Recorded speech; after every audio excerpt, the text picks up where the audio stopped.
भगवान श्री सबसे पहले हमारा प्रेम प्रणाम वो पूजा स्वीकार करने की कृपा करें।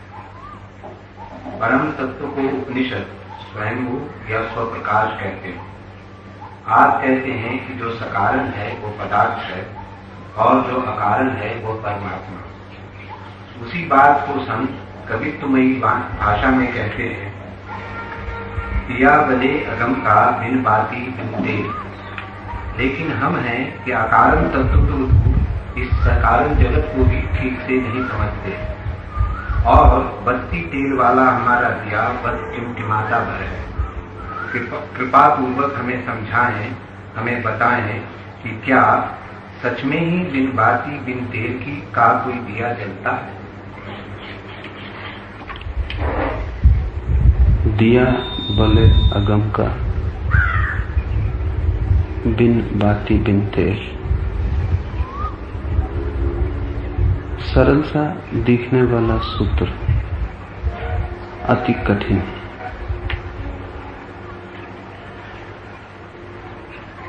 जो भी हम जानते हैं, जिन दियों से भी हमारा परिचय, वे सभी तेल से जलते हैं। उन सभी में बाती की जरूरत है। अकारण हमारी जानकारी में कुछ भी नहीं। आग जलेगी तो ईंधन होगा, आदमी चलेगा तो भोजन जरूरी है। भोजन ईंधन।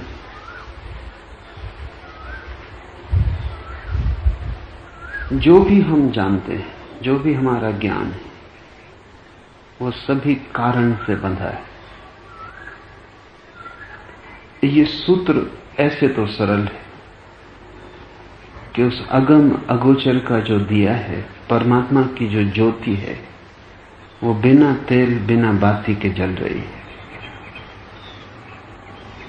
पर कठिन बहुत है, क्योंकि हमारी कोई पहचान ऐसे किसी स्रोत से नहीं। हमारी जानकारी तो उन्हीं वृक्षों से है जो बीज से पैदा होते। निर्बीज अबीज वृक्ष से हमारा कोई परिचय नहीं, इसलिए कठिन है। लेकिन थोड़ा समझने की कोशिश करें। कुछ उपाय अलग अलग आयाम से समझने के सहयोगी होंगे। बुद्धि से समझने तो ये बात कभी भी ना आएगी, क्योंकि बुद्धि कारण को समझती है, अकारण को नहीं। लेकिन बुद्धि से गहरे में छिपा हुआ एक और स्रोत भी है। हृदय अकारण को ही समझता है, कारण को नहीं। जिन्होंने ये कहा है दिया बले अगम का बिन बाती बिन तेल, उन्होंने कोई सिद्धांत प्रतिपादित नहीं किया। वे किसी विचार की सरणी को उपस्थित नहीं कर रहे हैं।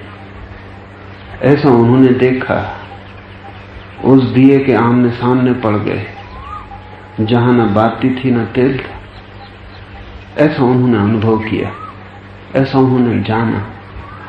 और ये दिया अगर अलग होता जानने वाले से तो शायद भूल चूक भी हो जाती, शायद तेल छिपा हो, शायद बाती इस ढंग से बनी हो कि दिखाई ना पड़ती हो। लेकिन जिन्होंने जाना, उन्होंने जाना कि वे स्वयं ही वह दिया है। उन्होंने अपने भीतर ही उस ज्योति को जलते देखा। भूल चूक की कोई गुंजाइश न थी। उन्होंने स्वयं को ही पाया कि अकारण है। जीवन का न कोई उद्गम है, न कोई अंत, न जीवन का कोई स्रोत है, न कोई समाप्ति, न तो जीवन का कोई प्रारंभ है और न कोई पूर्णा होती। बस जीवन चलता ही चला जाता है। ऐसी जिनकी प्रतीति हुई, उन्होंने ये सूत्र दिया है। ये सूत्र सार है बाइबल, कुरान, उपनिषद सभी का, क्योंकि वे सभी इसी दिए की बात कर रहे हैं। तो पहली बात, जिस जगत को हम जानते हैं, विज्ञान जिस जगत को पहचानता है, तर्क और बुद्धि जिसकी खोज करती, उस जगत में भी थोड़ा गहरे उतरने पर पता चलता है कि वहां भी दिया बिना बाती और बिना तेल का ही जल रहा है। वैज्ञानिक कहते हैं कैसे हुआ प्रारंभ इस जगत का कुछ कहा नहीं जा सकता, और कैसे इसका अंत होगा ये सोचना भी असंभव है, क्योंकि जो है वो कैसे मिटेगा। एक रेत का छोटा सा कण भी नष्ट नहीं किया जा सकता। हम पीस सकते, हम जला सकते, लेकिन राख बचेगी। बिल्कुल समाप्त करना असंभव है। रेत के छोटे से कण को भी शून्य में प्रवेश करवा देना असंभव है। रहेगा, रूप बदलेगा, ढंग बदलेगा, मिटेगा नहीं। तो जब एक रेत का अणु भी मिटता नहीं तो ये पूरा विराट कैसे शून्य हो जाएगा? इसकी समाप्ति कैसे हो सकती है? अकल्पनीय है। इसका अंत सोचा नहीं जा सकता, हो भी नहीं सकता। इसलिए विज्ञान एक सिद्धांत को स्वीकार कर लिया है कि शक्ति अविनाशी है। पर यही तो धर्म कहते हैं कि परमात्मा अविनाशी, नाम का ही फर्क है। विज्ञान कहता है प्रकृति अविनाशी है, पदार्थ का विनाश नहीं हो सकता। हम रूप बदल सकते हैं, हम आकृति बदल सकते हैं, लेकिन वो जो आकृति में छिपा है निराकार, वो जो रूप में छिपा है अरूप, वो जो ऊर्जा है जीवन की वो रहेगी। और अगर अंत नहीं है तो प्रारंभ नहीं हो सकता। जिस डंडे का एक छोर ना हो उसका दूसरा छोर भी नहीं हो सकता। क्योंकि अगर हम ये नहीं सोच सकते कि जगत कैसे समाप्त होगा तो हम ये कैसे सोच सकते हैं कि कैसे शुरू हुआ। अगर रेत का एक कण शून्य में नहीं जा सकता तो शून्य से रेत का कण कैसे आ सकता? दोनों ही बातें एक जैसी हैं। अगर जगत शून्य से पैदा हो तो जगत शून्य में खो सकता है। अगर जगत शून्य में नहीं खो सकता तो शून्य से पैदा भी नहीं हुआ।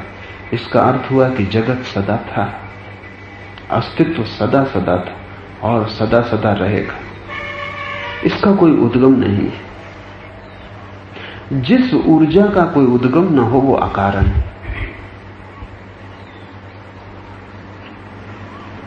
जिस ऊर्जा का कोई अंत न हो वो अकारण है, क्योंकि जब भी कारण हो तो अंत हो सकता है। अगर आप भोजन के कारण जी रहे हैं, भोजन बंद, आपकी मृत्यु हो जाएगी।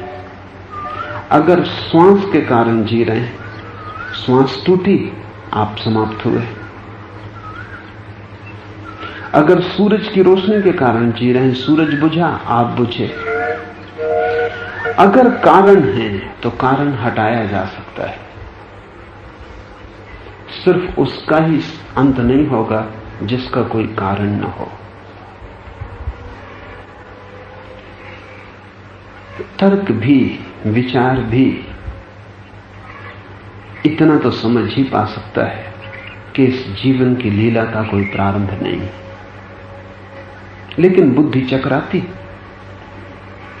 क्योंकि तब और उलझने उठाती।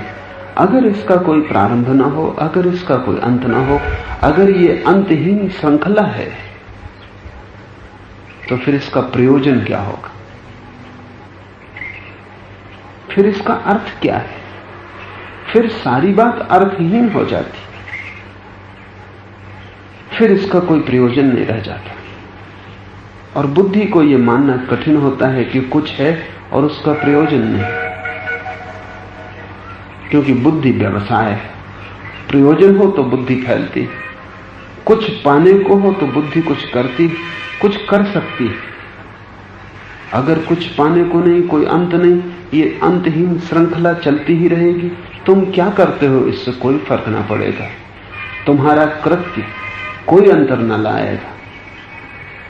तुम्हारा कृत्य स्वप्न जैसा है। एक सूफी फकीर जुन्नद ने कहा है कि बुद्धि के सारे कृत्य ऐसे जैसा एक मच्छर लोहे के हाथी को काटने की कोशिश कर रहा हो। लोहे का हाथी और मच्छर उसमें से खून पीने की कोशिश कर रहा हो। बुद्धि के सारे उपाय, बुद्धि के सारे कृत्य ऐसे। अगर जगत अंतहीन श्रृंखला है तो तुम्हारे किए क्या होगा? बुद्धि इससे डरती, क्योंकि फिर अहंकार निर्मित नहीं होता। मेरे करने से कुछ भी ना होगा, मेरे होने के पहले था, मेरे होने के बाद होगा, जब मैं हूं तब भी मैं एक स्वप्न से ज्यादा नहीं, यथार्थ वैसा का वैसा बना रहेगा, मेरे होने न होने से कोई फर्क नहीं पड़ता। अहंकार को निर्मित होना कठिन हो जाता, और बुद्धि का सारा खेल अहंकार को निर्मित करने का है। मैं हूं, लेकिन मेरे होने में वजन तभी आता है जब मैं कुछ कर सकूं, कृत्य मेरे बस में हो। तो जितना ज्यादा मैं कर सकूं उतना वजनी में हो जाता। अगर कुछ भी ना कर सकूं उतना ही मैं नष्ट हो जाता हूं, उतना ही मैं खो जाता हूं। अस्तित्व प्रयोजन शून्य है, तो अहंकार को बनने की कोई जगह न रही। और अगर इसका कोई प्रारंभ अंत नहीं तो बुद्धि को खोजने को कुछ ना बचा। बुद्धि की जिज्ञासा है जानना कैसे हुआ प्रारंभ, किसने बनाया, क्यों बनाया, कब होगा अंत, कब आएगी प्रलय, कैसे होगा अंत। बुद्धि को खोजने के लिए जगह मिलती।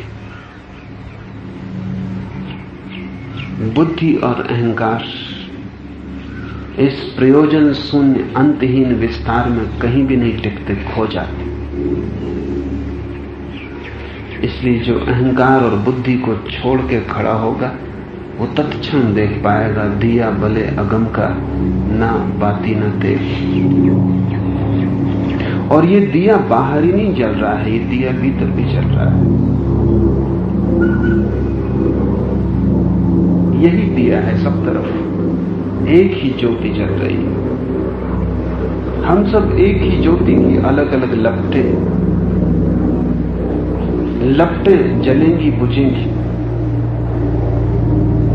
वो जो स्रोत है अग्नि का वो शाश्वत है। मैं मिट जाऊंगा क्योंकि मैं एक रूप, तुम मिट जाओगे क्योंकि तुम एक आकार हो।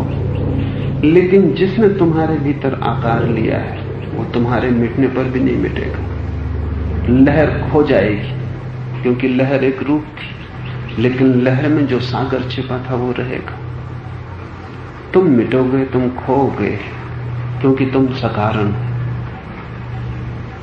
मां से, पिता से तुम पैदा हुए, रूप पैदा हुआ तुम नहीं, शरीर बना तुम नहीं। जो मां बाप से बना है मौत उसे ले जाएगी। भोजन से तुम निर्मित हो रहे हो। शरीर शास्त्री कहते हैं 3 महीने भोजन बंद कर दिया जाए तो तुम समाप्त हो जाओगे। 3 महीने भी इसलिए कि 3 महीने तक सुरक्षित भोजन शरीर में तुम इकट्ठा कर लिए हो, मांस चर्बी, वो 3 महीने में चुक जाएगा। तेल चुका, ज्योति बुझी। श्वास तो अभी बंद कर दी जाए तो तुम अभी समाप्त हो जाओगे।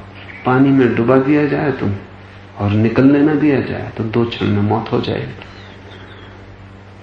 क्योंकि तुम्हारा जो दिया है वो हवा से मिलती ऑक्सीजन से जल रहा है। एक दिया जलता हो, हवा का झोंका है तो शायद न बुझे। तुम उसे बचाने के लिए एक बर्तन से ढक दो, थोड़ी देर जलेगा फिर बुझ जाएगा।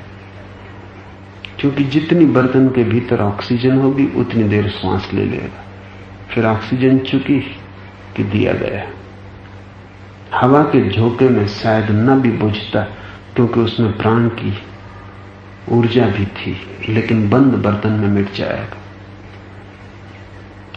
तुम प्रतिपल श्वास ले रहे हो, वो श्वास तुम्हारे भीतर के दिए को जला रही। ये दिया तो बिना बाती बिना तेल का नहीं, इसलिए मौत का इतना डर है। क्योंकि तुम कितना ही झुठलाओ और तुम कितना ही अपने को समझाओ, तुम्हारा मन ये मानने को राजी नहीं हो सकता कि तुम अमृत हो। तुम हो भी नहीं। अमृत तुम में छिपा है लेकिन उसका तुम्हें पता नहीं। तुम तो जो भी हो वो सकारण है। उसमें तो तेल मिलता रहे तो तुम जलते रहोगे, तेल खींचा कि तुम मिटे। महावीर जैसे व्यक्तियों ने उपवास के बड़े गहरे प्रयोग किए, उन प्रयोगों का सार तुम्हें मैं कहता हूं। जैनों को उस सार का कुछ भी ख्याल नहीं रहा। महावीर के वर्षों तक भूखे रहने के लंबे प्रयोग। कहा तो ये जाता है कि 12 वर्ष में महावीर ने केवल 1 वर्ष भोजन किया। कभी 3 महीने भूखे रहे, फिर 1 दिन भोजन किया। कभी 2 महीने भूखे रहे, फिर 1 दिन भोजन किया। ऐसा 12 वर्षों में सब मिला के 365 दिन भोजन किया। इसका मतलब हुआ कि 12 दिन में 1 दिन भोजन और 11 दिन करीब करीब भूखे रहे। महावीर क्या कर रहे थे? ये प्रयोग क्या था? क्या सिर्फ भूखे मरने से कोई अध्यात्म को उपलब्ध हुआ है? तब तो भूखमरी सौभाग्य होगी, तब तो दीनता दरिद्रता आशीर्वाद है परमात्मा का। तब तो जो भूखे हैं वे परमात्मा को पा लेंगे। लेकिन भूखे का तो शरीर भी खो जाता है, आत्मा को पाना तो बहुत मुश्किल है। महावीर क्या कर रहे थे? महावीर जो कोशिश कर रहे थे वो इसी सूत्र से संबंधित है। महावीर ये कोशिश कर रहे थे जानने की कि क्या है मेरे भीतर जो तेल से जलता है और क्या है मेरे भीतर जो बिना तेल के जलता है। इसका भेद साफ करने की कोशिश कर रहे थे, क्योंकि भोजन बंद करने से कौन मेरे भीतर मरने लगता है? भोजन न देने से कौन सी ज्योति मंद पड़ने लगती? क्या वही मैं हूं? अगर वही मैं हूं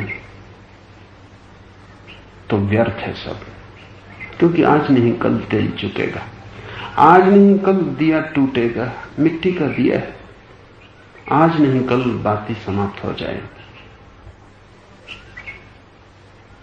अगर वही मैं हूं तो सब व्यर्थ है। 12 वर्ष निरंतर दिए में से तेल अलग कर करके, बाती को बुझा बुझा के महावीर ये समझने की कोशिश कर रहे थे कि क्या मेरा होना इस होने से पृथक है? रूप में जो दिखाई पड़ता है क्या मैं वही हूं या अरूप भी मेरे भीतर है? इस मरण धर्मा दिए में जो जलता है क्या वही मेरी ज्योति है, या मैंने शरीर की ज्योति को अपनी ज्योति समझा? शरीर से पृथक मैं हूं या नहीं? भरे पेट इसे जानना जरा मुश्किल है, खाली पेट इसे जानना जरा आसान है। भरे पेट जानना इसलिए मुश्किल है कि शरीर की ज्योति भी इतनी ठीक से जलती है कि आपको पता लगाना मुश्किल है कि मेरी ज्योति कहां है। जब शरीर की ज्योति मद्दी हो जाती, फिर भी आपकी ज्योति में रत्ती भर फर्क नहीं पड़ता, तभी आपको पता चलता है। अगर आप बुद्धिमान हो तो बीमारी भी अध्यात्म का मार्ग बन सकती है, भूखा होना भी आत्मा की खोज बन सकती है, दुख भी परमानंद का द्वार बन सकता है, नरक से भी स्वर्ग खोजा जा सकता है। तपश्चर्या का एक ही लक्ष्य कि वो जो शरीर का दिया है उसकी ज्योति को इतना मंदा कर देना है कि उसकी ज्योति से तुम्हारी ज्योति का कोई संबंध ही न रह जाए, वो इतनी बुझी बुझी हो जाए, फिर भी तुम भीतर पाओ कि मैं तो उतना ही जला हूं जितना पहले था, कोई अंतर नहीं पड़ता। शरीर छीन हो जाता है, मैं छीन नहीं होता। शरीर बिल्कुल बुझने के करीब आ जाता। 3 महीने शरीर की क्षमता है कि बिना भोजन के रह ले, तो महावीर ने बहुत से उपवास 3-3 महीने के किए। 3 महीने के बाद वो भोजन करेंगे। जिस दिन पाया कि बस अब आखिरी बूंद चुकी जाती कि अब शरीर गिर ही पड़ेगा, उस दिन वो भोजन करेंगे। उस दिन थोड़ा तेल फिर डाल देंगे, फिर 3 महीने प्रतीक्षा चलेगी। 12 वर्ष की इस निरंतर विश्लेषण की प्रक्रिया से महावीर ने साफ कर लिया कि मैं अलग हूं और शरीर अलग है।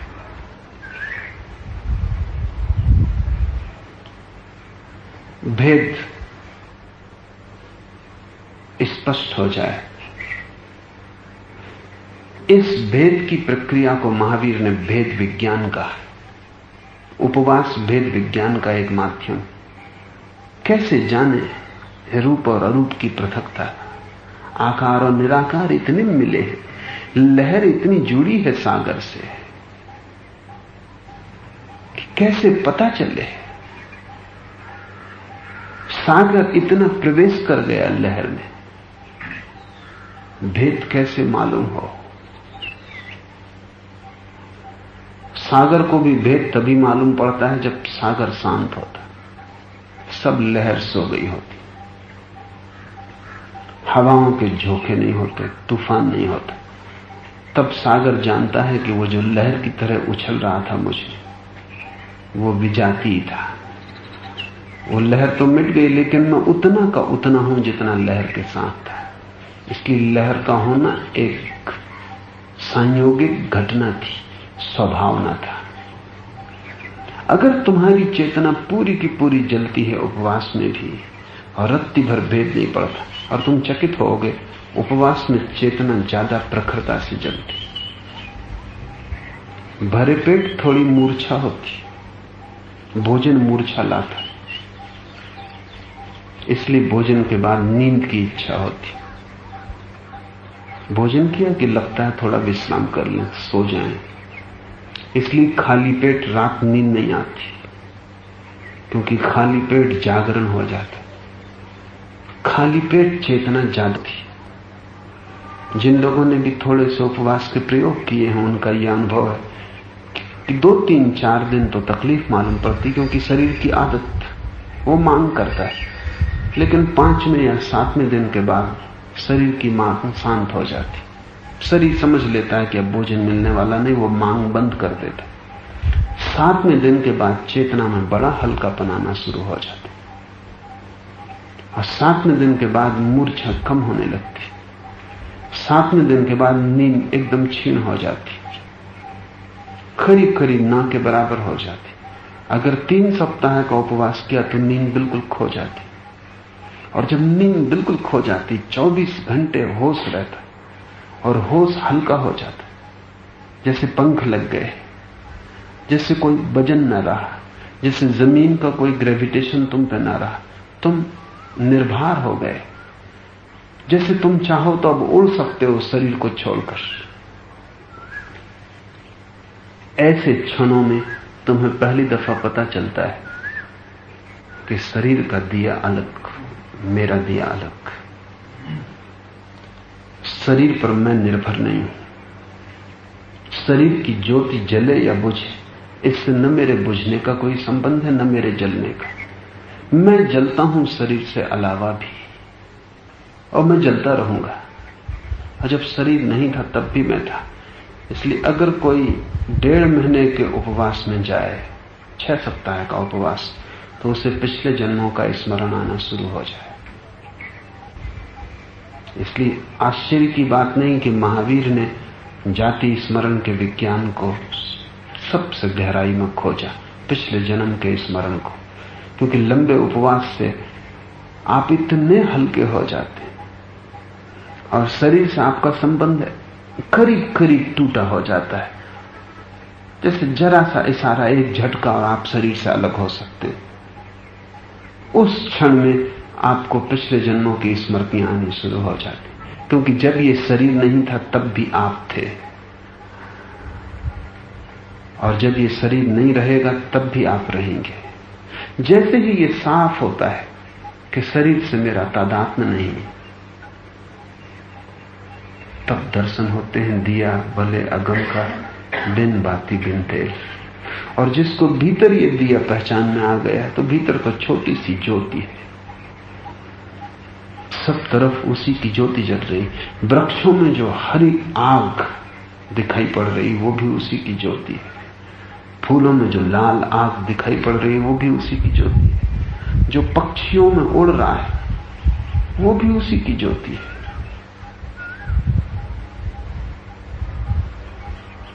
एक बहुत अद्भुत पश्चिम में कवि हुआ ब्लैक, एक सुबह बैठा था और आकाश में बगलों की एक कतार उड़ी नीले आकाश में सफेद बगलों की कतार एक तीर की तरह निकल गई।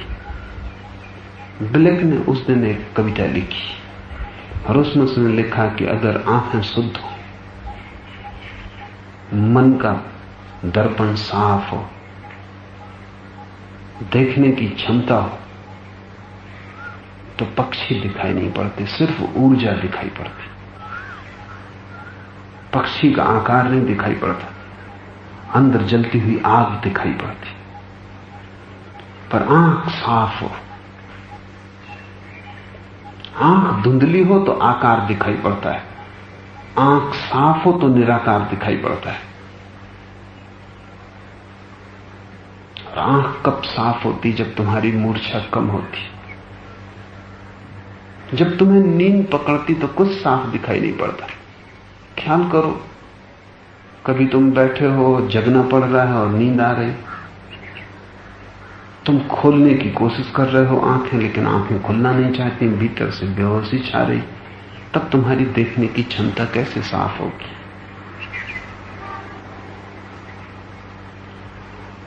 तब ऐसा भी हो सकता है कि तुम आंख बंद कर लो और सपना देखो कि आंख खुली। नींद ये भी खेल करती। जितने दुनिया में एक्सीडेंट होते हैं वो रात 3 बजे से 5 बजे के बीच में अधिकतम होते हैं, क्योंकि ड्राइवर को नींद धोखा दे देती। 3 और 5 के बीच सबसे गहरी नींद का समय है। 24 घंटे में आदमी का शरीर का तापमान 2 घंटे के लिए करीब करीब 3 और 5 के बीच में 2 डिग्री कम हो जाता है। जब शरीर का तापमान 2 डिग्री कम होता है वही नींद का समय है। उस वक्त शरीर पूरी मूर्छा से भर जाता है। मूर्छा इतनी हो जाती है कि ड्राइवर सोचता है कि आंखें खुली, ऐसा लगता है उसे कि आंखें खुली और आंखें बंद हो जाती। उसी वक्त दुर्घटनाएं हो जाती। जो लोग निद्रा के विज्ञान पर बड़ी खोजें कर रहे हैं वो कहते हैं कि 3 और 5 के बीच सब ट्रैफिक बंद हो जाना चाहिए, तो दुनिया के आधे एक्सीडेंट कम हो जाए, 50%, क्योंकि आधा उपद्रव 3 और 5 के बीच हो रहा है।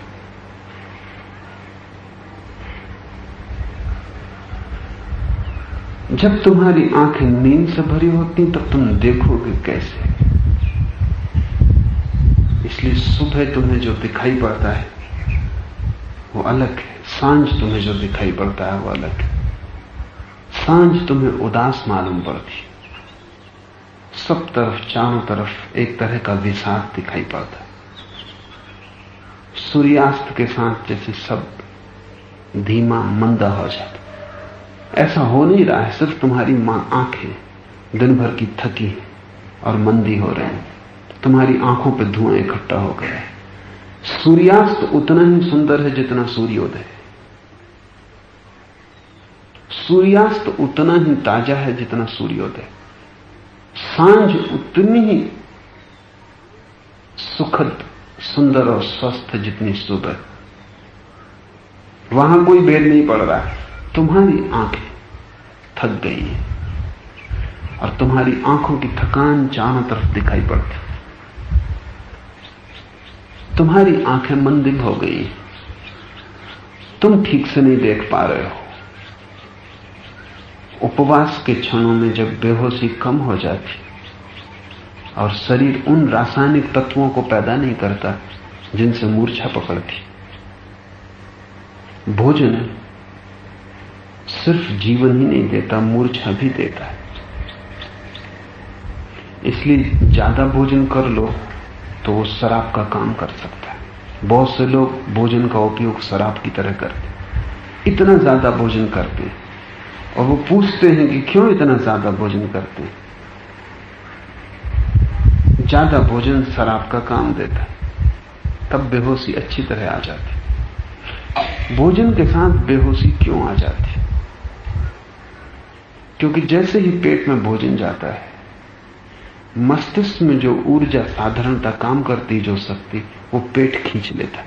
क्योंकि पेट को पचाने की जरूरत पड़ती। तो सारे शरीर से शक्ति को पेट खींच लेता है, क्योंकि भोजन को पचाना है, पेट की अग्नि को ठीक से जलना है। और मस्तिष्क बड़ी सूक्ष्म शक्ति से चलता है, होश सूक्ष्मतम शक्ति है। जैसे ही पेट में भोजन गया कि मस्तिष्क की शक्ति पेट की तरफ उतर जाती, बस सिर झपकी खाने लगता, नींद आने लगती। वो जो नींद आ रही है वो इस बात का सबूत है कि जो शक्ति मस्तिष्क को चलने के लिए चाहिए वो नहीं मिल रही। और पेट शरीर का केंद्र है, मस्तिष्क से शक्ति ली जा सकती है। मस्तिष्क को शक्ति तो पेट तभी देता है जब उसके पास अतिरिक्त होती। मस्तिष्क गौण है पेट के लिए। इसलिए ज्यादा भोजन करने वाले लोग बहुत प्रखर बुद्धि के नहीं होते।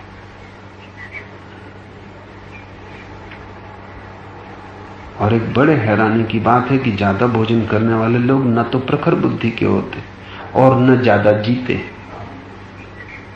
जल्दी मर जाते। पश्चिम में एक वैज्ञानिक है स्कनर, वो चूहों पर प्रयोग कर रहा था। 6 चूहों को जरूरत से ज्यादा भोजन, इतना स्वादिष्ट कि उनको करना ही पड़े। आदमी स्वाद से उलझ जाता है तो चूहे। दूसरा वर्ग था 6 चूहों का जिनको सम्यक भोजन, उतना जितना उनके शरीर के लिए जरूरी है, नियमित कैलोरी बंधा हुआ भोजन। और तीसरा हिस्सा था जिसको जरूरत से आधा भोजन, 6 चूहों को जितनी उनकी की जरूरत है उससे आधा। ये जिनको आधा भोजन दिया गया ये 3 गुने ज्यादा जिए, इनकी उम्र तिगुनी हो गई उनसे जिनको दोहरा भोजन दिया गया। और जिनको सम्यक आहार मिला उनसे भी 2 गुनी उम्र हो गई। तो स्किनर का कहना है कि दुनिया में भूख से कम लोग मरते हैं, भोजन से ज्यादा लोग मरते हैं। भोजन के बिना जिया नहीं जा सकता, ये सच है। लेकिन अगर भोजन ज्यादा हो तो शरीर में इतने विषाक्त द्रव्य पैदा करना शुरू कर देता है, इतनी बेहोशी लाने लगता है कि वो बेहोशी पॉइजनस, जहर, आदमी जल्दी मर जाता। अगर महावीर का स्वास्थ्य अप्रतिम है तो उसका कारण कहीं ना कहीं उपवास में छिपा होगा। और अगर सन्यासी ज्यादा जीते रहे तो उसका उपाय कहीं ना कहीं उनके कम भोजन में छिपा होगा। जैसे ही भोजन कम होता है होश बढ़ता है। महावीर यही खोज रहे थे कि मेरी होश की ज्योति में कोई अंतर तो नहीं पड़ता जब मैं भोजन नहीं करता हूं, भूखा होता हूं।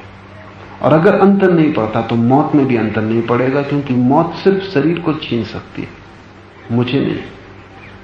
साधक के जीवन का एक ही लक्ष्य है, इस बात को खोज लेना कि मेरे भीतर 2 हैं। एक जो सकारण वही संसार है, और एक जो अकारण वही परमात्मा है। सकारण का अर्थ होता है कि कारण हट जाए तो वो मिट जाएगा। अकारण का अर्थ होता है कुछ भी हो कोई भेद ना पड़ेगा। नास्तिक और आस्तिक में इसी सकारण और अकारण का उपद्रव। चार्वाक और उनके धाराओं को मानने वाले नास्तिकों का कहना है कि आदमी भी वस्तुओं का एक जोड़ है, वस्तुओं को अलग कर लो आदमी समाप्त हो जाएगा। एक संघात है। जैसे आप पान खाते तो मुंह लाल हो जाता, वो लाली पान में जो 3, 4, 5 चीजें मिलके पान बना है उनसे आती है। एक एक चीज को अलग कर लें वो लाली खो जाएगी, वो अलग नहीं है।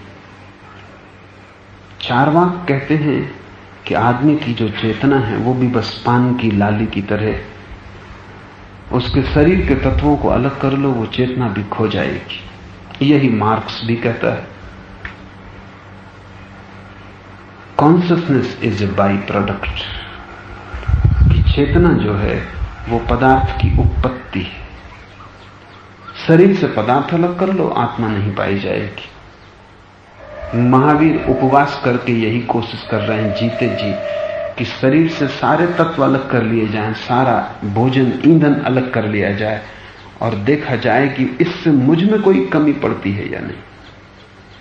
अगर रत्ती भर भी इससे कमी नहीं पड़ती और शरीर 3 महीने से भूखा है, सब ईंधन करीब करीब चुक गया है और शरीर की ज्योति इतनी मंदी जल रही कि कोई भी हवा का झोंका और शरीर बुझ जाएगा, और मेरी चेतना में फर्क ही नहीं पड़ा, बल्कि मेरी चेतना और प्रगाढ़ होकर जल रही, तो निश्चित ही ये चेतना शरीर के जोड़ से पैदा नहीं हुई, अकारण है। अकारण चेतना का अनुभव परमात्मा का अनुभव। भीतर इसका अनुभव हो तो बाहर भी इसका अनुभव होगा। और एक बार व्यक्ति इसकी प्रतीति को पाले, इसे पहचान ले, ये उसे दिखाई पड़ जाए, तो इसी प्रतीति का विस्तार सब तरफ दिखाई पड़ना शुरू हो जाता है। फिर तुम नहीं हो, तुम्हारे भीतर जो छिपा है वही दिखाई पड़ता है। देखने का गेस्टाल्ट बदल जाता। मैं तुम्हें देख रहा हूं, तुम्हें 2 तरह से देखा जा सकता है।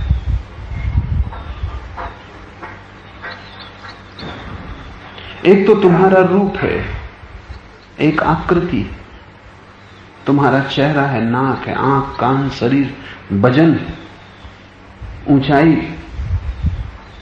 दुबले हो, मोटे हो, एक तुम्हारा रूप है। पर रूप तुम्हारी परिधि है, वो परिधि तुम नहीं हो। रूप तुम्हारी खोल है, वो तुम्हारा वस्त्र, तुम्हारा घर है। वो घर मालिक नहीं, तुम्हारे वस्त्र तुम नहीं हो। एक तो देखने का ढंग है, तुम्हारे रूप को देखना, आकृति को देखना, वही आमतौर से हमारा देखने का उपाय है। वो रहेगा, क्योंकि जिसने अपने भीतर अरूप को नहीं पहचाना, वो कैसे दूसरे के भीतर अरूप को देख सकेगा। अगर मुझे लगता है कि मैं शरीर हूं, तो मैं तुम्हारे शरीर को ही देख सकता हूं। मेरी आंख उतनी ही गहरी जाएगी तुम में जितनी मेरे भीतर गहरी गई।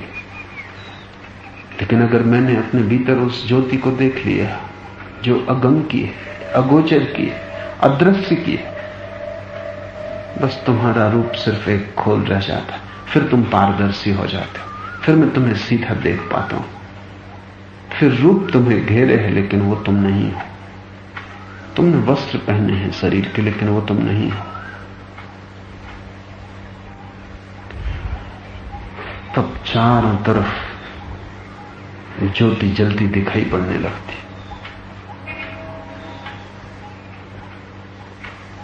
एक युवक बुद्ध के पास गया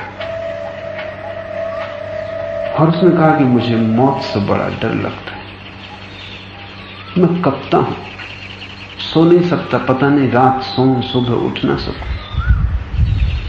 कोई मर जाता है तो मैं घर से कई दिन तक निकल नहीं पाता, हाथ पैर कपते।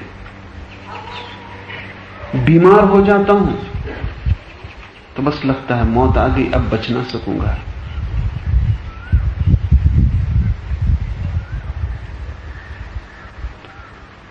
कुछ रास्ता बताएं।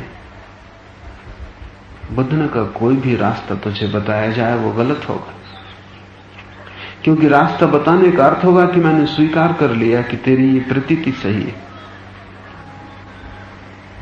रास्ता कोई भी नहीं है, तुझे खुद की पहचान करनी पड़ेगी। इस भय से बचने का कोई उपाय नहीं। ये भय तो केवल संकेत है कि तू अब तक अपने को पहचान नहीं पाया। तू जिस दिन अपने को पहचान लेगा उसी दिन भय विदा हो जाए। और 2 ही तरह के शिक्षण हैं जगत में। एक तो शिक्षण है जो तुम जो हो वैसा ही रहने देता है और सांत्वना के उपाय कर देता है। एक औरत एक रास्ते से गुजर रही, अपने कंधे पर एक उसने पेटी ले रखी, पेटी में ऊपर बहुत से छेद। राह चलते एक राहगीर ने उससे पूछा कि ये क्या है, कुछ पेटी अनूठी सी और ऊपर छेद। तो उस स्त्री ने कहा कि इसमें एक बिल्ली है। तो राहगीर थोड़ा और जिज्ञासु हुआ कि इस बिल्ली को किस लिए सिर पे ढो रही हो। तो उस स्त्री ने कहा कि रात मुझे सपने आते हैं, सपनों में मुझे चूहे दिखाई पड़ते हैं, चूहों से मुझे बहुत डर लगता है। तो मेरे मनोविश्लेषक ने कहा है कि बिल्ली को पास रखना अच्छा रहेगा, इससे भय कम होगा। वो आदमी तो बहुत हैरान हुआ, उसने कहा कि सपने के चूहे तो काल्पनिक है। वो स्त्री झुकी और उस आदमी के कान में बोली, इसी तरह ये बिल्ली भी काल्पनिक है, डब्बे में कुछ है नहीं। काल्पनिक चूहे पकड़ने हो तो असली बिल्ली काम की है भी नहीं। असली बिल्ली कैसे झूठे चूहे पकड़ेगी, उनका मेल ही ना होगा। काल्पनिक चूहे पकड़ने हो तो काल्पनिक बिल्ली चाहिए। तुम्हारा मौत का भय झूठा है, फिर जो गुरु तुम्हें मंत्र देता है कि इसको याद रखो, इससे मौत का भय कम हो जाएगा, वो इससे भी ज्यादा झूठा है। वो काल्पनिक बिल्ली है, काल्पनिक चूहों को पकड़ने के काम आती। तो जो गुरु तुम्हें ताबीज देता है कि ये बांध लो, इससे तुम्हारा भय कम हो जाएगा, तुम वैसे ही एक झूठ से पीड़ित थे, उसने तुम्हें एक और झूठ पकड़ा है। इससे अस्थाई सहायता मिल भी सकती है, लेकिन कोई बुनियादी अंतर नहीं पड़ता। तुम ही रहते हो। पहले तुम एक झूठ से परेशान थे, अब दूसरे झूठ से परेशान हो। पहले डरते थे कि मौत ना आ जाए, डरते हो कि कहीं ताबीज गंदा ना हो जाए, कहीं ताबीज गिर ना जाए, कहीं ताबीज भूल ना जाए, क्योंकि ताबीज गया कि तुम गए। एक झूठ से दूसरा, दूसरे से तीसरा झूठों की श्रृंखला पैदा हो जाती है। एक तो शिक्षण ऐसा है जिसको शिक्षण कहना उचित नहीं, जो तुम्हें सांत्वना देता है। एक शिक्षण ऐसा है जो तुम्हें सांत्वना नहीं देता, सत्य देता है। लेकिन सत्य को पाना दुर्भर, सत्य का मार्ग कठिन, क्योंकि तुम्हें बहुत कुछ अपने भीतर काटना पड़े, बहुत कुछ अपने भीतर तोड़ना पड़े, छेनी लेकर अपने ऊपर काम करना पड़े, क्योंकि तुम इतने जुड़ गए हो जन्मों जन्मों की धारणा के कारण कि मैं शरीर हूं, कि इसे तोड़ने में पीड़ा होगी। तुम दिए से जुड़ गए हो, बाती से जुड़ गए हो, तेल से जुड़ गए हो, और इस दिए के साथ जोड़ ऐसा गहरा हो गया है कि तुम्हें याद भी नहीं आता कि तुम दिए से अलग भी हो सकते हो। तब सब सिद्धांत है, तब तुम कितने ही सिद्धांत पढ़ो, शास्त्र पढ़ो, ये सूत्र बंद रहेगा, इसका ताला ना खुलेगा। कुछ करना पड़े, और जरूरत नहीं है कि तुम महावीर की तरह जंगल जाओ, 12 वर्ष उपवास करो तब पहचान आए। दुख बुलाने की जरूरत नहीं, दुख वैसे ही काफी। महावीर को जरूरत पड़ी होगी, वो राजपुत्र थे, सुख में रहे थे, दुख उन्हें जाना नहीं था, इसलिए तपश्चर्या करनी पड़ी। तुमने सुख जाने नहीं, तुम तपश्चर्या कर ही रहे हो, सिर्फ उसका उपयोग तुम्हें पता नहीं। मैंने सुना है कि ईसाई पादरी नए पादरियों को समझा रहा था कि जब वो लोगों को समझाएं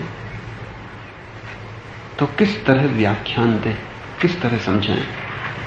उसने कहा कि मुद्राओं का बड़ा उपयोग है, तुम जो कहो वो भाव तुम्हारे चेहरे, हाथ, जेस्चर, मुद्रा सब में आना चाहिए। जैसे जब तुम स्वर्ग के संबंध में समझाओ, तुम्हारे चेहरे पे तेज आ जाना चाहिए, आंखें चमक उठनी चाहिए, पूरे शरीर में जैसे बिजली खुशी की दौड़ गई, तुम्हारी लंबाई एकदम बढ़ जानी चाहिए, जैसे तुम आनंद विभोर हो गए। जब तुम स्वर्ग की बात करो तो तुम्हें आनंद विभोर, चेहरे की चमक, तेजी, आवाज में बल, शक्ति, ये सब प्रकट होनी चाहिए। और जब तुम नरक की बात करो तो तुम्हारा साधारण चेहरे से काम चल जाएगा। जब तुम नरक की बात करो तो तुम्हारे साधारण चेहरे से काम चल जाएगा, कुछ करने की जरूरत नहीं, क्योंकि चेहरा नारकी बना ही हुआ है। कोई मुद्रा, कोई भाव प्रकट करने की जरूरत नहीं है। तुम काफी हो जैसे हो।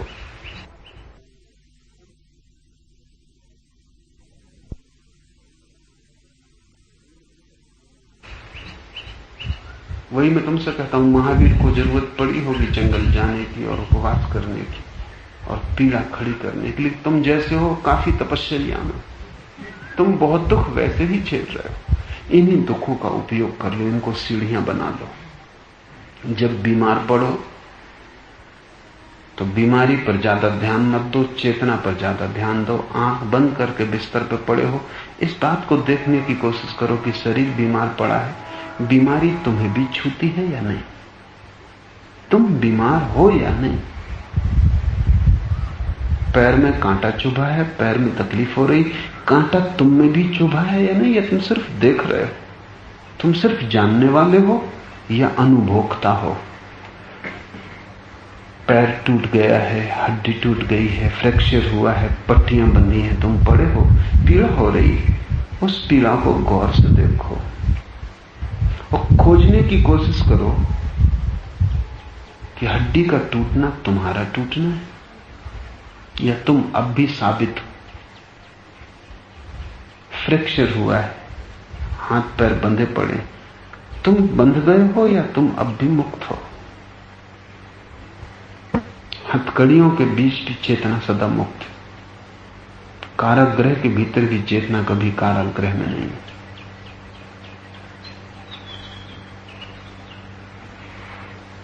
यूनान का एक फकीर डायोजनीस एक बार पकड़ लिया गया था।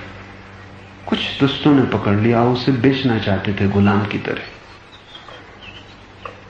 जब उन्होंने पकड़ा तो वे बड़े हैरान हुए, क्योंकि डायोजनीस बड़ा मस्त फकीर था, सबल शक्तिशाली। वे बहुत डरे हुए थे, क्योंकि 4 के लिए वो अकेला काफी था।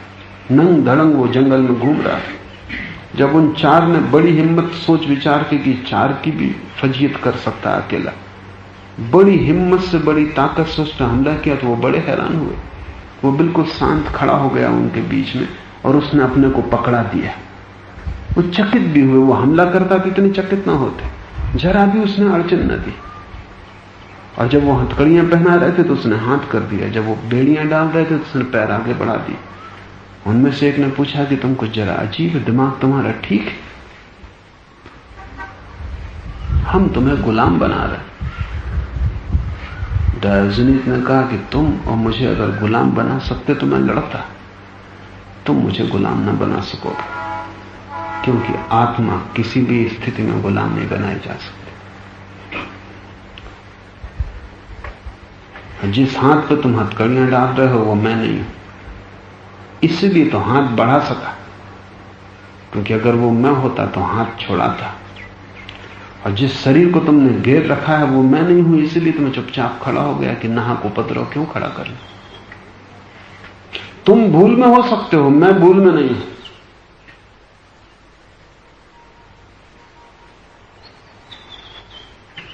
उन लोगों को कुछ समझ में तो आया नहीं, लेकिन अजीब आदमी और रहस्यपूर्ण मालूम पड़ा। जब वो चलने लगा तो वो शानदार आदमी था, वो चारों उसकी तरफ घसीट रहे थे जैसे गुलाम हो और मालिक वो हो।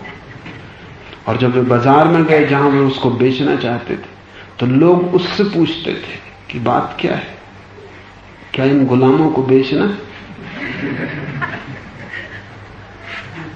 और जब बाजार में जहां आदमी बिकते थे, जो आदमी नीलाम करने को टिकटी पर खड़ा हुआ, डायोजनीस ने कहा तू नीचे उतर, तू वैसी मरी हुई हालत में, तेरी आवाज कौन सुनेगा, हम आवाज देते। तो डायोजनीस टिकटी पर खड़ा हो गया और उसने कहा कि है कोई गुलाम? एक मालिक बिकने आया, कोई गुलाम खरीदना चाहता हो, एक मालिक पे एक मालिक बिका। और वो मालिक जैसा लग रहा था, वो मालिक था। आत्मा को गुलाम बनाने का कोई उपाय नहीं, पर आत्मा से पहचान होनी चाहिए। जब बीमार पड़ो तो खोजो कि तुम्हारे भीतर कोई है जो बीमार नहीं पड़ा, उसकी जरा सी भी तुम्हें संध मिल गई तो तुम्हारे जीवन में सुख का पारावार न रहेगा।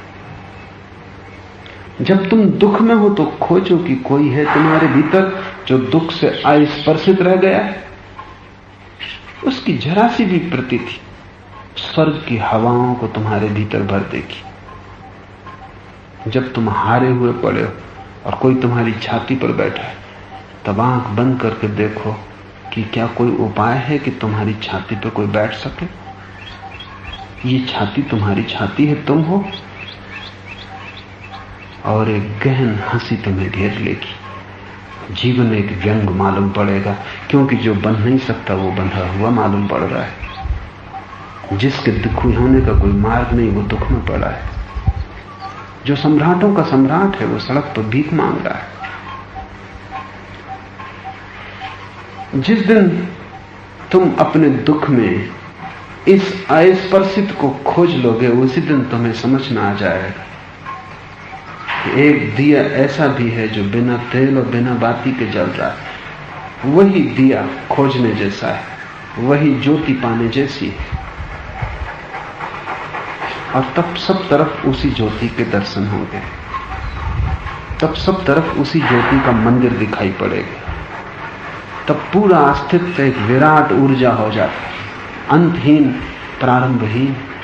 न कोई प्रयोजन है इसका, ये कोई व्यवसाय नहीं। इसलिए हिंदू एक बड़ी मधुर बात कहते रहे। हिंदू कहते हैं ये परम लीला है, ये विराट का आनंद है, ये ऊर्जा इतनी अतिशय है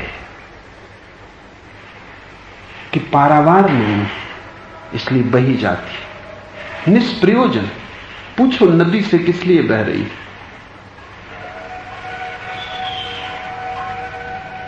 और जब वर्षा आती और नदी भर जाती, और इतनी भर जाती तो सब बांध तोड़ देती, सब किनारे तोड़ देती, सब किनारे तोड़ के उसका पारावार नहीं रहता। पूछो एक बच्चे से किस लिए कूद रहा है, नाच रहा है, ऊर्जा, मुक्त होना चाहती। पूछो वृक्षों से किस लिए उग रहे हो, किस लिए इतने हरे हो, क्या है खुशी फूलों की, कोई कारण नहीं है। अकारण का नाम लीला है। यह काम नहीं है परमात्मा का, जैसा कि ईसाई, यहूदी और मुसलमान सोचते हैं। क्योंकि काम होता तो परमात्मा अब तक थक गया होता, थक ही जाना चाहिए था। काम से कोई भी थक जाता। अगर ये काम होता तुमको पैदा करना और तुमको मारना और बीमार करना और स्वस्थ करना, पापों का हिसाब रखना और पुण्यों का खाता रखना और फिर सबको संभालना, इतना बड़ा उपद्रव, कभी का पागल हो गया होता परमात्मा अगर ये काम होता।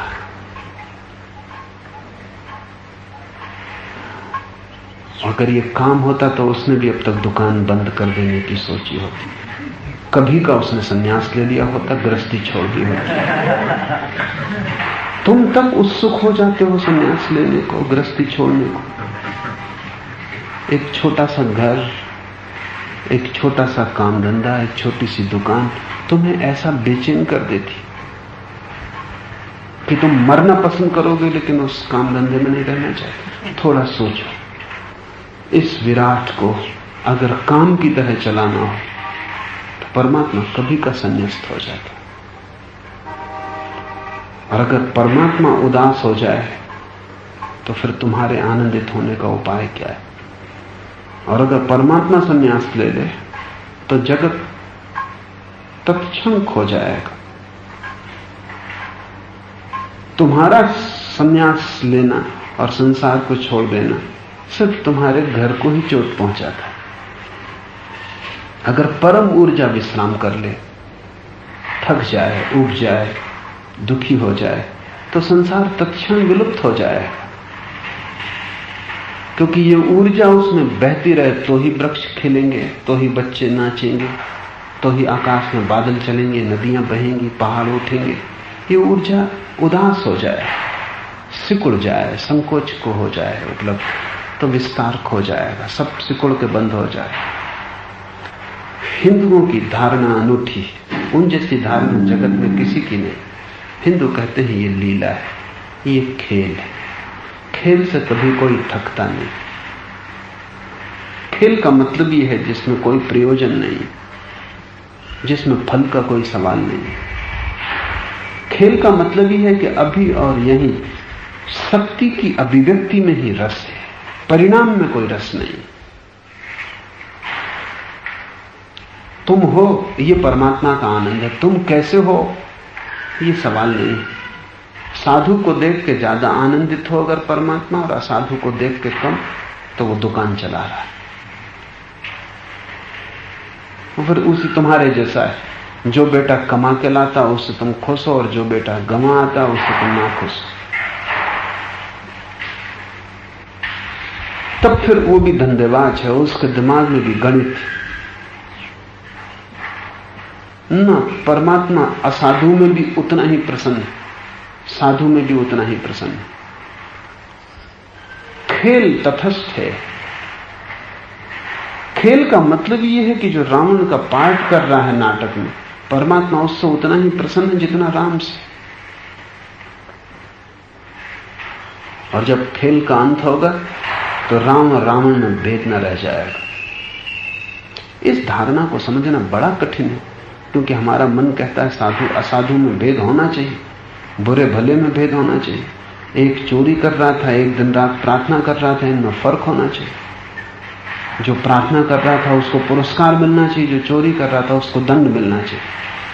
हमारे इसी मन के कारण हमने नरक और स्वर्ग निर्मित किए। वो हमारी धारणाएं, वो व्यवसायी चित्त का विस्तार है, वो दुकानदार की बुद्धि है।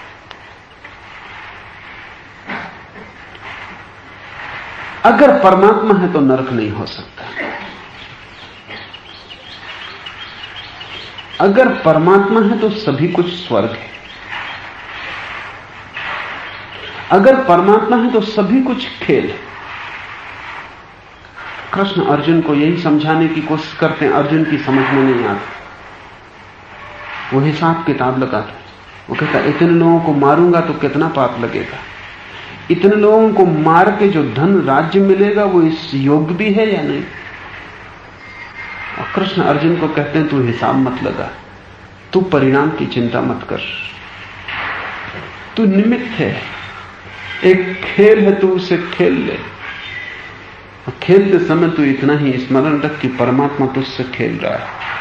तू बांसुरी से ज्यादा नहीं, गीत उसका है, गाने वाला वो है।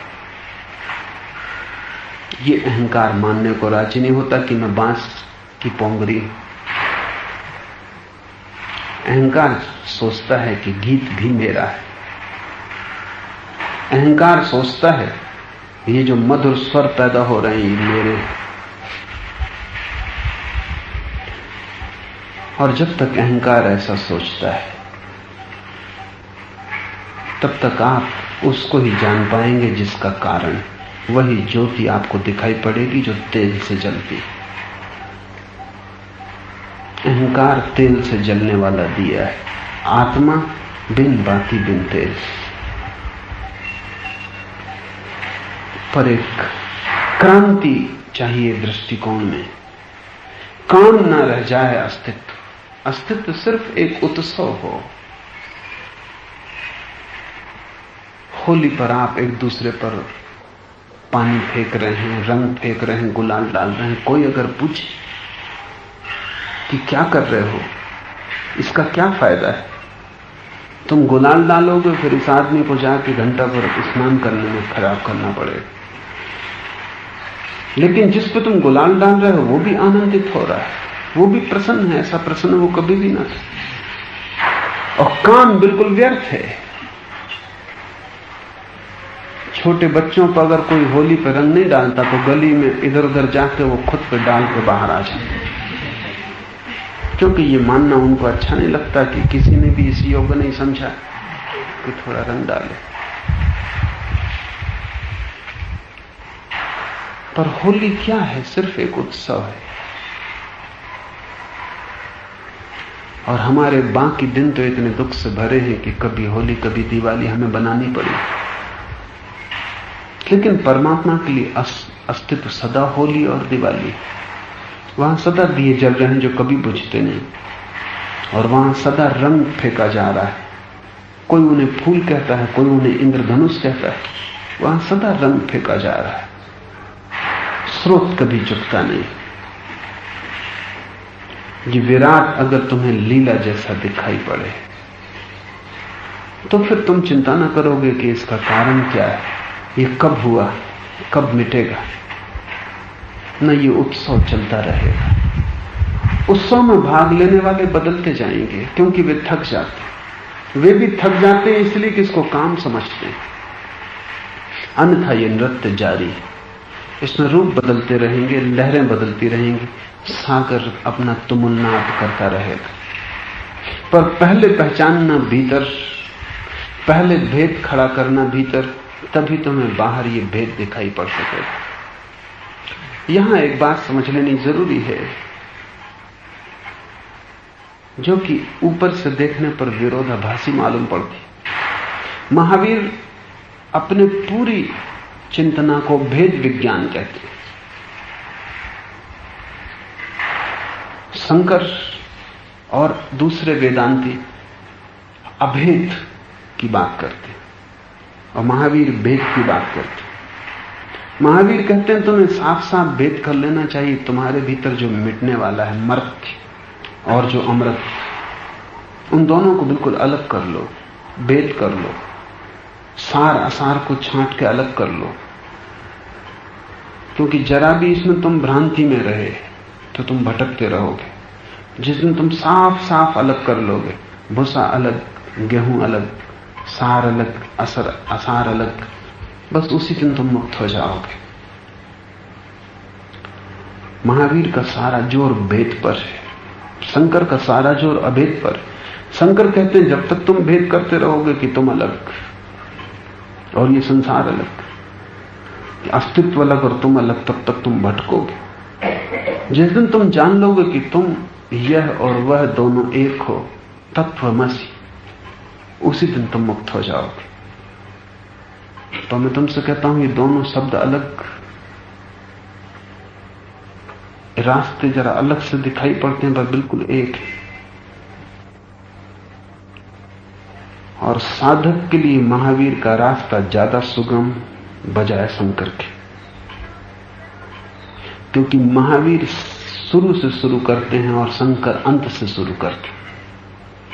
शंकर वहां से चर्चा शुरू करते हैं जहां मंजिल पर पहुंचा हुआ आदमी करे, महावीर वहां से बात शुरू करते हैं जहां बाजार में बैठा हुआ आदमी समझे। महावीर साधक को देख के बोल रहे हैं, शंकर सिद्ध को देख के बोल रहे हैं। तुम सिद्ध नहीं हो, इसलिए शंकर के वेदांत का दुष्परिणाम हुआ भारत पे। कई ना समझ जो अभी साधक भी नहीं, सिद्धों की तरह बात करने लगे। विवेकानंद ने लिखा है कि एक गांव में एक सन्यासी था, नाम था भोले बाबा। गांव में प्लेग पड़े तो वो कहे कौन मरता है, कौन जीता, आत्मा अमर है। सामने कोई किसी गरीब निर्धन को पीट रहा हो तो वो रास्ते से निकल जाता, वो कहता कि सब ब्रह्म, मारने वाला भी पीटने वाला भी। लेकिन अगर कोई भोले बाबा को भीख न दे तो वो सांप दे देता कि सड़ोगे, जन्मों जन्मों तक सड़ोगे। तब उसका ब्रह्म ज्ञान खो जाता। वेदांत ने कई लोगों को भ्रांति दी है, क्योंकि सिद्ध की भाषा खतरनाक है। सिद्ध की भाषा का अर्थ है वो परम अभिव्यक्ति है सत्य की, और तुम्हें सत्य की पहली किरण का भी पता नहीं।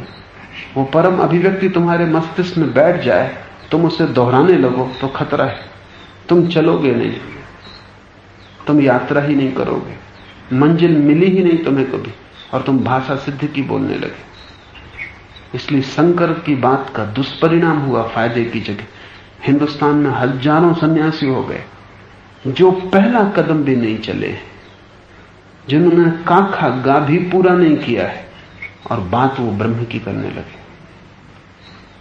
विवेकानंद बहुत नाखुश थे, इस वजह से बहुत नाखुश थे कि इसकी वजह से हिंदुस्तान की पूरी गरिमा खो गई। ना समझदारी की बातें करें, इससे ज्यादा नुकसानदायक और कुछ भी नहीं हो सकता। क्योंकि रहते वो ना समझिए। जब प्लेग पड़े तब वो कहते हैं ब्रह्म ज्ञान, जब कोई दूसरा पिट रहा हो तब वो कहते हैं मारने वाला भी वही, पीटने वाला भी। लेकिन उन पर तुम चोट करो तब उनका ज्ञान खो जाता, तब वो मारने को तैयार हो जाते। वही कसौटी है, वही पहचान है। महावीर साधक की भाषा बोलते। महावीर कहते हैं पहले अपने भीतर मर्त्य को और अमृत को अलग कर लो, इतना अलग कर लो कि रत्ती भर भी सेतु ना रह जाए दोनों के बीच। जिस दिन ये घटना घटेगी, महावीर कहते हैं तुम मुक्त हो गए, उसी दिन तुम जानोगे कि सब एक है। वो जिसे हमने मर्त्य कहा था वो भी अमृत का ही हिस्सा है, वो भी मिटता नहीं। लेकिन ये तुम उसी दिन जानोगे जिस दिन तुम भीतर अलग कर लोगे। इसे थोड़ा समझो, तुम्हारी आत्मा भी नहीं मिटेगी, तुम्हारा शरीर मिटेगा क्या? आकृति मिट जाएगी शरीर की, ऐसा शरीर ना होगा, लेकिन रहेगा। इसके पांचों तत्व रहेंगे। पानी में पानी गिर जाएगा, आकाश में आकाश खो जाएगा, मिट्टी मिट्टी से मिल जाएगी, आग आग के साथ एक हो जाएगी, वायु वायु में तिर जाएगी। मिटेगा क्या? तुम्हारा शरीर अगर 5 का जोड़ है तो जोड़ टूटेगा, पांचों रहेंगे। तुम भी मिटोगे नहीं, शरीर भी मिटेगा नहीं। कुछ भी मिटता नहीं है, सिर्फ संयोग टूटते हैं। फिर संयोग बनते रहेंगे, फिर शरीर उठता रहेगा, मिटता रहेगा, गिरता रहेगा। पर महावीर कहते हैं ये बात समझ में आएगी जिस दिन तुम भीतर भेद साफ कर लोगे, अकारण दिए को जान लोगे और सकारण दिए को जान लोगे। उसी दिन भेद भी विलीन हो जाएगा। उसी दिन तुम जानोगे तुम भी नहीं मिटते, चेतना भी नहीं मिटती, शरीर भी नहीं मिटता। सिर्फ चेतना और शरीर का संबंध मिटता है। सिर्फ संबंध विनाशी है। और इसलिए संन्यास का नाम है संबंध के पार उठ जाना। सिर्फ संबंध विनाशी है। न तुम्हारी पत्नी में संसार है, न तुम में संसार है। तुम पत्नी से संबंधित हो, वो जो संबंध की धारणा है उसमें संसार है। न धन में संसार है, न तुम में संसार है, लेकिन तुम तिजोरी पकड़ के बैठे हो। धन और तुम्हारे बीच जो संबंध है उसमें संसार है। संबंध का नाम संसार, इसलिए असंग सन्यासी है। ये मतलब नहीं कि वो पत्नी को छोड़ के भाग जाए, जिससे कोई संबंध ही नहीं उसको छोड़ के भी क्या भागना। संबंध हो तो छोड़ के भागना, एक नया संबंध निर्मित होता है। धन को त्यागने की भी कोई सवाल नहीं, क्योंकि जिसको तुमने कभी भोगा नहीं उसको तुम त्यागोगे कैसे? जिससे तुम कभी जुड़े ही नहीं थे उससे तुम टूटोगे कैसे? इसलिए सवाल भागने का नहीं, सवाल जागने का, जानने का। संबंध गिर जाए,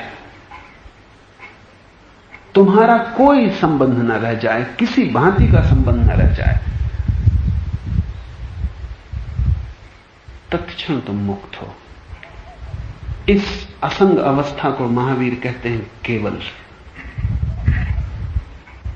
अकेली चेतना की अवस्था, जहां कोई संबंध नहीं। संबंध माया है, असंगता ब्रह्म। पर एक एक कदम चलना जरूरी है। सीधी मंजिल को पकड़ लेने का कोई उपाय नहीं।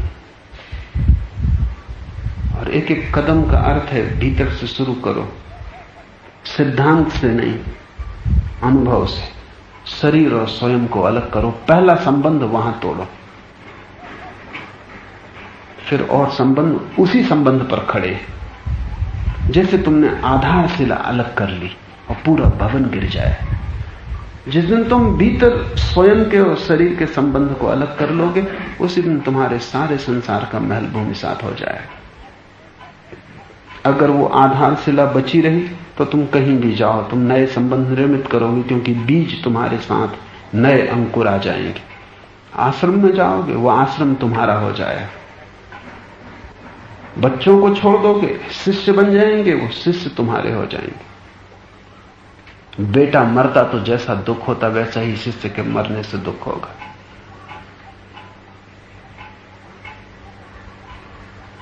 घरों में ही माताजी नहीं है, आश्रम में माताजी खड़ी हो जाए। तुम जहां भी जाओगे, अगर बीज संबंध तुम्हारे भीतर है तो अंकुर खड़े होंगे। बीज संबंध को तोड़ दो, भीतर खोजो उस ज्योति को जो जलती है बिना दिए बिना बाती के। उसकी झलक को पकड़ो और धीरे धीरे उसमें लीन होते जाओ। आत्मा को जाने बिना परमात्मा को जानने की कोई व्यवस्था नहीं। स्वयं को पहचाने बिना सत्य से कोई पहचान न कभी हुई है, न हो सकती।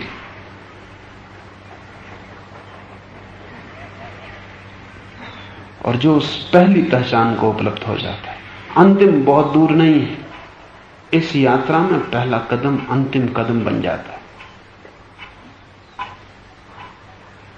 कृष्णमूर्ति की एक किताब है, the first and last freedom, पहली और अंतिम मुक्ति। यहां पहला अंतिम बन जाता है, लेकिन जो पहले को चूक गया और अंतिम को कंठस्थ कर लिया वो भटक जाता है।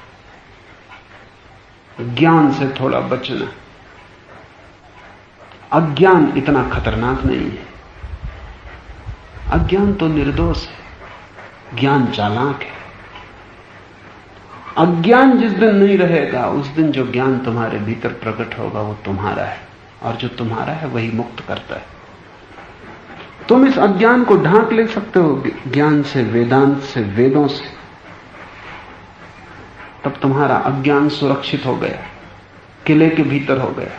अब इसे नष्ट करना भी बहुत मुश्किल है, अब इस पर हमला करना भी कठिन है। अज्ञान को याद रखना, भीतर के संबंध को तोड़ने की कोशिश करना। धीरे धीरे जैसे जैसे संबंध टूटेगा वैसे वैसे अज्ञान गिरेगा।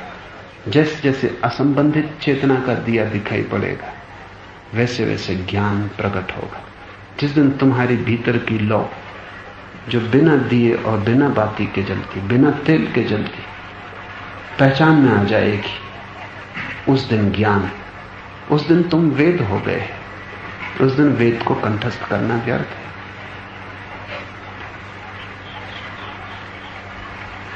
एक ईसाई युवक एक ज़ैन फकीर के पास गया और उसने ज़ैन फकीर से कहा कि मैं ये बाइबल लाया हूं, मेरी आस्था बाइबल में।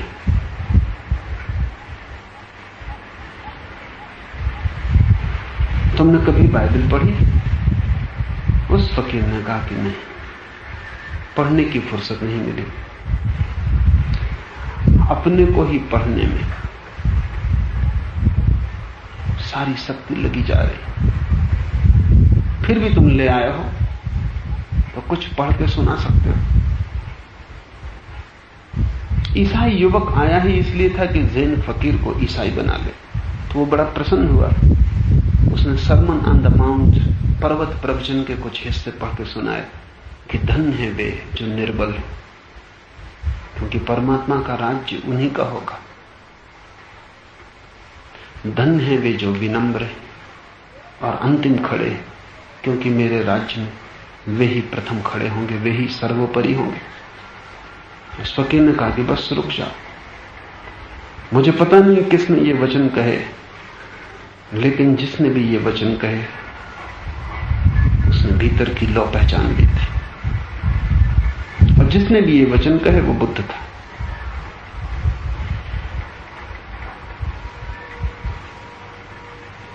उस युवक ने कहा कि अभी और आगे वचन। उसने कहा बस सागर का एक घूंट काफी है नमकीनपन को जान लेने के लिए।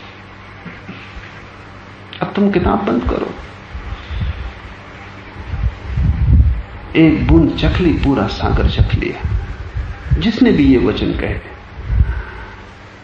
ये आदमी बुद्धत्व को उपलब्ध हो गया था, इसने भीतर की पहचान कर ली थी। और ये मैं तुमसे कहता हूं, उस फकीर ने कहा, इसलिए नहीं कि वचन बड़े मधुर, बल्कि इसलिए कि यही मेरी भी पहचान, ऐसा ही मैंने भी जाना है। वेद अर्थहीन है जब तक तुम गवाही न दे सको। गीता कचरा है जब तक तुम अपने अनुभव का सहारा न दे सको। तुम्हारे अनुभव के सहारे से गीता का स्वर्ण प्रकट होगा। तुम गवाह हो। वेद, बाइबल, कुरान कुछ भी अर्थ नहीं रखते, तुम अर्थ डालोगे। लेकिन तुम अर्थ तभी डाल सकोगे जब तुम्हारी अपनी अनुभूति, तुम्हारी अपनी प्रज्ञा, तुम्हारी अपनी ज्योति जलेगी प्रखरता में, तीव्रता में, त्वरा में।